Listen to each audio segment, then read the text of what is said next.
السلام علیکم dear viewers, ہمارا آج کا ٹاپک ہے نماز وتر۔ نماز وتر بعد از نماز عشاء یعنی عشاء کی نماز کی آخر میں جو 3 رکعات پڑھی جاتی ہیں انہیں وتر کہا جاتا ہے۔ وتر کی نماز واجب ہے۔ نبی اکرم صلی اللہ علیہ وآلہ وسلم نے اس کی بہت زیادہ تاکید فرمائی ہے۔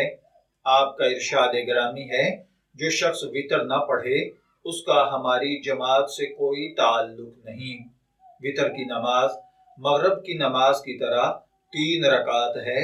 نماز وتر پڑھنے کا طریقہ یہ ہے کہ فرض نمازوں کی طرح پہلے 2 رکعات نماز پڑھی جائے، پھر تیسری رکعت میں سورہ فاتحہ کے بعد کوئی چھوٹی سورہ یا چند آیات پڑھی جائیں، پھر دونوں ہاتھ تکبیر کہتے ہوئے کانوں تک اس طرح اٹھائیں جیسے تکبیر تحریمہ میں اٹھائے جاتے ہیں، پھر ہاتھ باندھ کر دعائے قنوت آہستہ آواز سے پڑھی جائے۔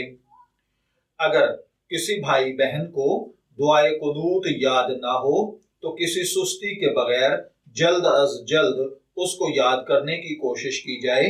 البتہ جب تک دعائے قنوت یاد نہ ہو جائے اس وقت تک دعائے قنوت کی بجائے کوئی بھی دعا جو قرآن پاک یا حدیث مبارکہ میں ہو، جیسا کہ مشہور دعا ربنا آتنا فی الدنیا حسنۃ وفی الآخرۃ حسنۃ وقنا عذاب النار وغیرہ پڑھ لی جائے، لیکن دعائے قنوت یاد کرنے میں قطعاً سستی نہ کی جائے، اور جب وہ یاد ہو جائے تو پھر باقی دعائیں چھوڑ کر صرف یہی دعا یعنی دعائے قنوت وتروں کے اندر پڑھی جائے۔ میں دعا گو ہوں کہ اللہ تعالی ہمیں ان باتوں کو سمجھ کر ان کے مطابق عمل کرنے کی توفیق عطا فرمائے۔ شبیر احمد کو اجازت دیجیے، پھر حاضر ہوں گے کسی نئے اسلامی ٹاپک کے ساتھ۔ تب تک کے لیے اللہ حافظ۔